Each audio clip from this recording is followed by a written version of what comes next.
यह कथा उस दिव्य प्रेम की है जो राधा रानी और श्री कृष्ण के बीच था।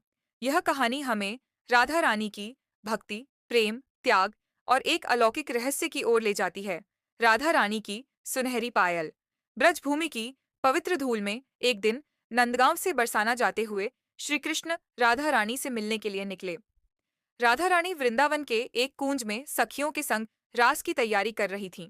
उनके चरणों में एक अनुपम आभूषण था, एक सुनहरी पायल। यह कोई साधारण पायल नहीं थी, बल्कि यह स्वयं लक्ष्मी जी ने राधा रानी को भेंट की थी।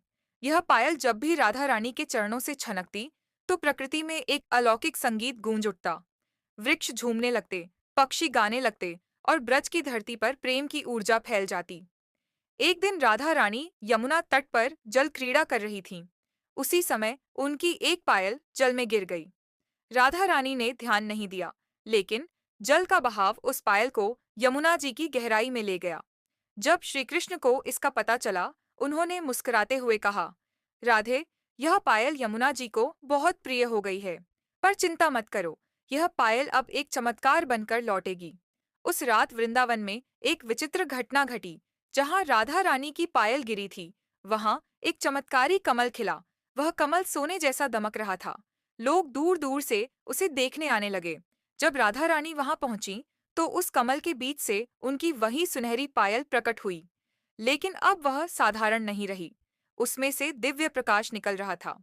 श्री कृष्ण ने कहा, यह पायल अब केवल एक आभूषण नहीं है, यह तुम्हारे प्रेम और तपस्या की प्रतीक बन गई है।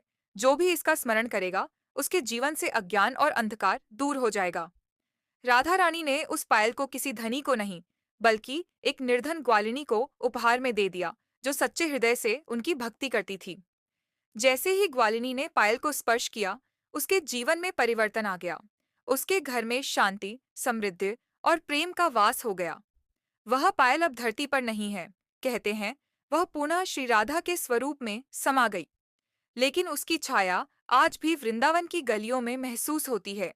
यह कथा केवल एक पायल की नहीं, बल्कि उस भक्ति और प्रेम की है जो हर मनुष्य के भीतर होता है।